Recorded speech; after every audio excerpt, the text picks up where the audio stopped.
Carlos Omsioka, and all dignitaries present. Mine, it is splendid in both content and form. You have told a good story, and you have told it well. JB Muturia, my brother, is a great friend of mine. We have come from far.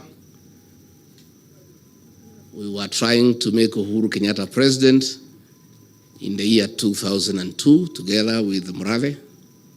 Those days, I used to take Uji Murade. I quit the club. I'm still told you are taking Uji in the layer. And we did not succeed. We proceeded until we made Uhuru Kenyatta president in 2013.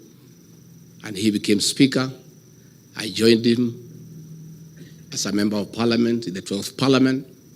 And we've been very close. Then we looked for government together. We were in the same cabinet. What JB has written here, especially the latter part, is true.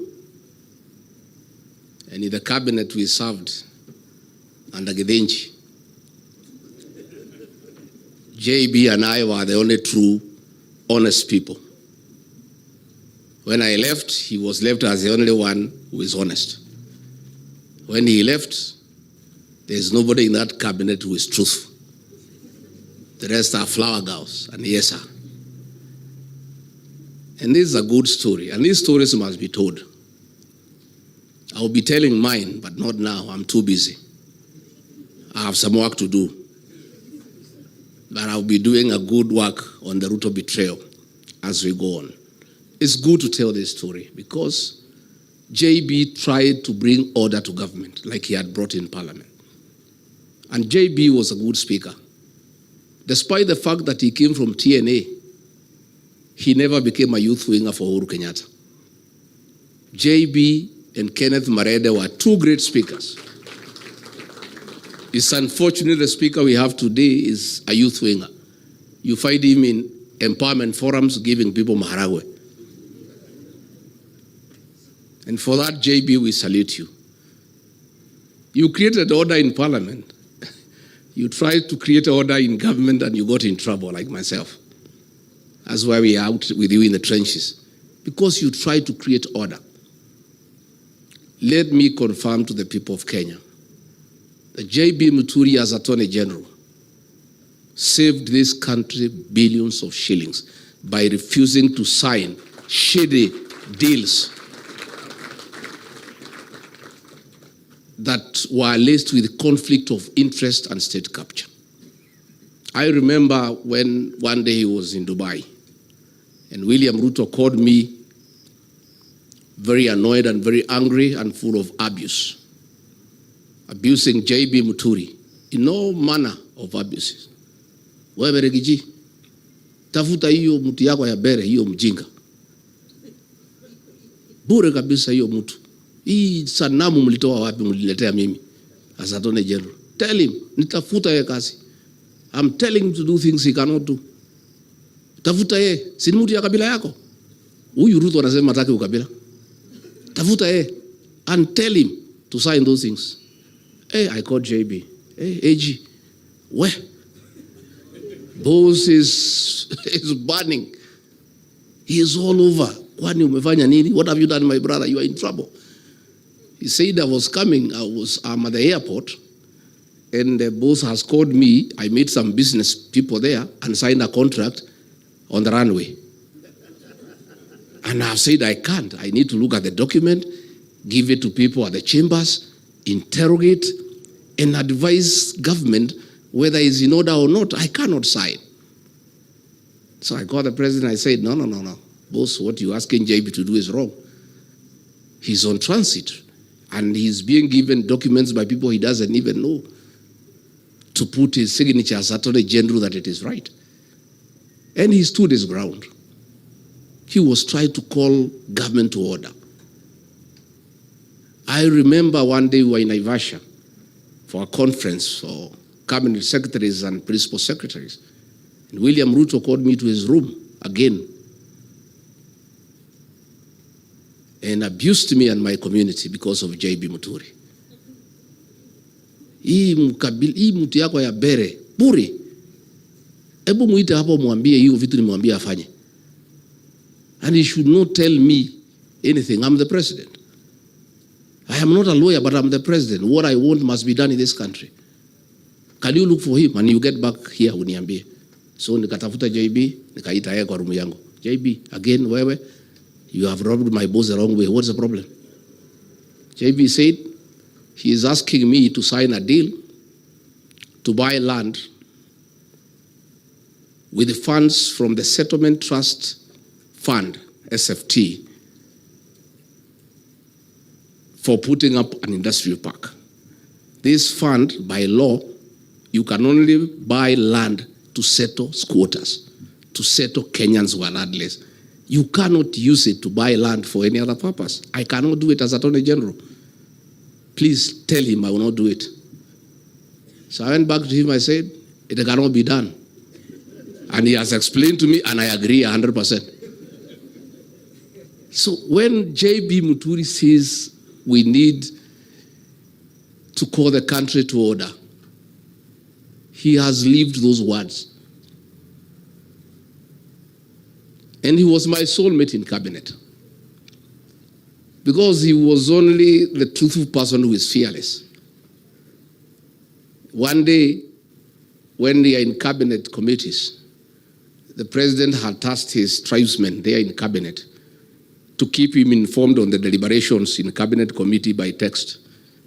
So if the direction a debate is taking is not going his way, especially in issues he is conflicted, he would send you a text and tell you how to take the conversation. So JB looked for me and we agreed what to do. Himself and myself, we will leave our phones away so Ruto cannot reach us.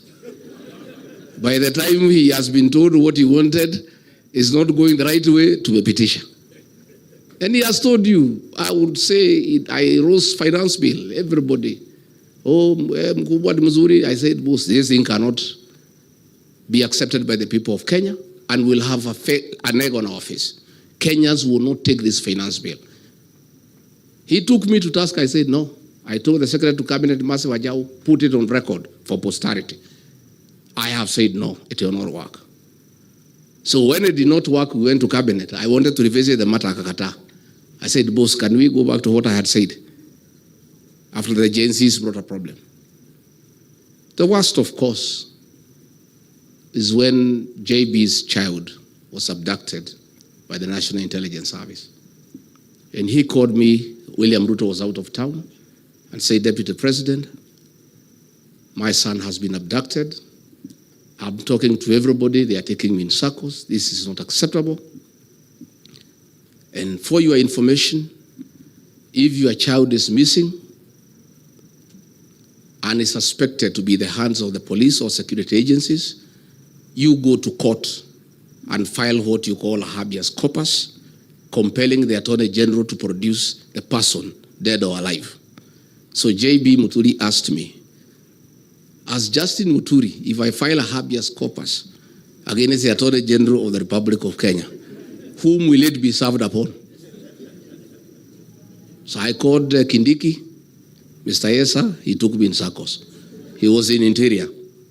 I could see he's lying. He knows, but pretending he doesn't know. I called Nurdin Haji, he took me in circles. I called Mohammed Amin, Director of CID, he took me in circles. I called Japheth Kome, he was the IG, he was talking to me in Kimeumana.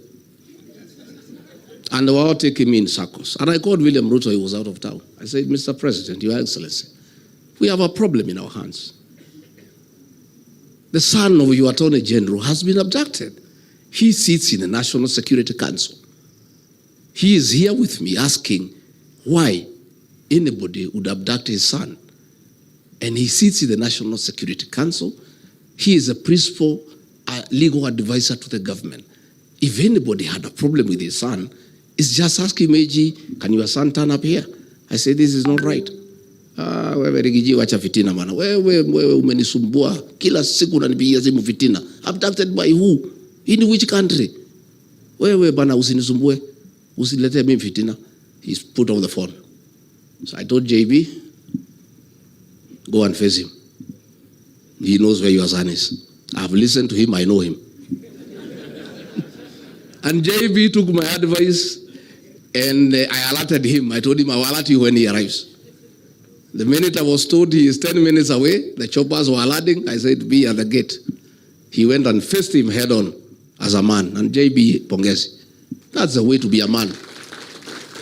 And within 2 hours, his son was at home. This is what we need for this country.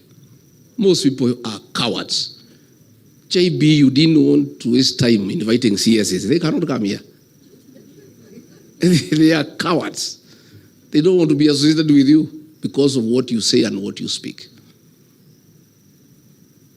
Let me say finally, JB is a good man. He was my boss in Parliament as Speaker. I was a first-time MP. 5 years down the line, I became his boss as Deputy President. He respected me in my new position. All the other MPs we came with from Parliament had nothing but disrespect and distaste for my new position. But this man here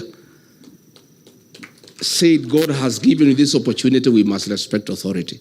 So we developed a very tight relationship. And I had to pay him back one day in kind. And it's good, I tell you.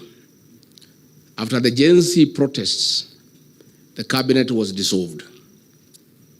And William Ruto was struggling on what to do, bring Raila and his people in, this, that, and we let him do what he wanted to do without too much argument. And he announced the first batch, and out of the positions I had negotiated for my counties where I come from, he did not appoint anybody from Embu. And I asked him why. He said, let's wait kidogo. So, in the next appointment, the final one, he called me and Musalia so that we flank him to announce the last batch of cabinet. And he was in a hurry, let's go. I said, hey, what do you mean we go? How? How do we flank you to announce what we don't know? No, wewe rigiji wacha maneno mingi. Musalia, let's go. I said, no, I can't. If we are flanking you to make the announcements, we must be part of what you're announcing as the usual practice. I cannot flank you to announce cabinet when I don't know who you're announcing. I cannot hear it for the first time with the rest of Kenyans and the press. So he was very angry. Then he rushed to his office. Oh, Musalia, my God. He was shaking like a leaf. Oh, Mwami, how can you challenge the president? How? Please, this is not right. I say, Musalia, my friend, do you know this announcement, your name could be missing in that paper?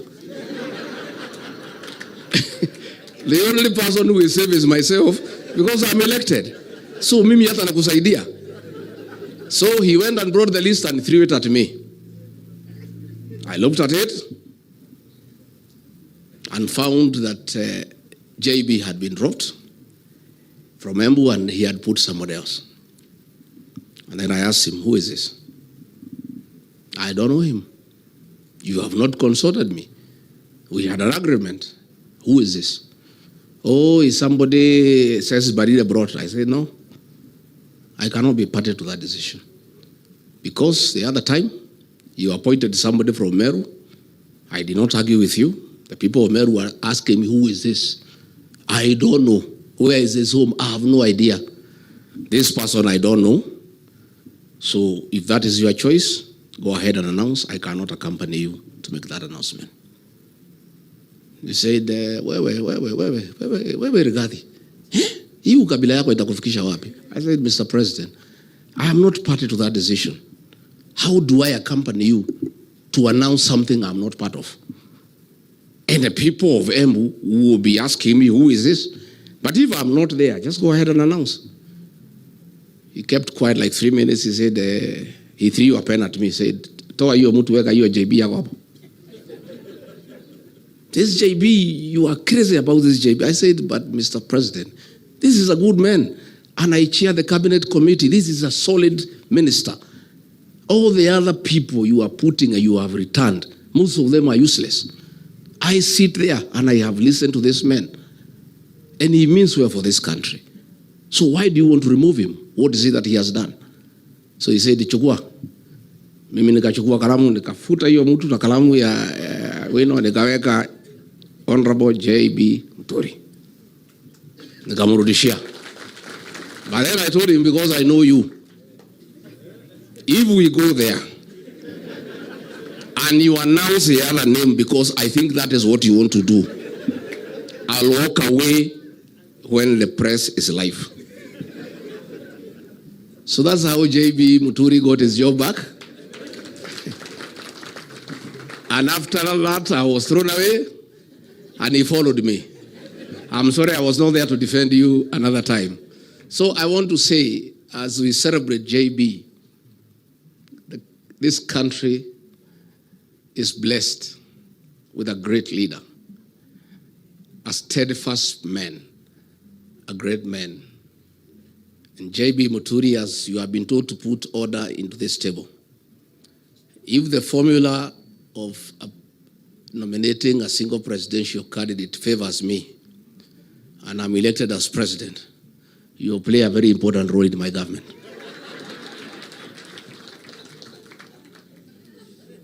And for having been kind to me, when you asked me to step down my candidate with Senator Lene Kivuti, our senior elder, you know, in our community, we have seniority of elders. If Lene Kivuti summons me, I'm a junior elder in my community, and gives direction, I just have to honor. So when Lene Kivuti and J.B. Muturi summoned me and said, as better people, we have decided that you step down your candidate in favor of Newton Karis, I agreed with the two senior elders from our community, because that is the way things should be run. So J.B. Muturi, please take us to Bere with Senator Kivuti and call the people of Bere North to order. Because Kasongo has put 300 million shillings so far in that by-election. Senator Lene Kivuti, you must lead us there to rubbish that money in 6 hours. And in Bere North is where William Ruto must be taught how to put communities to order.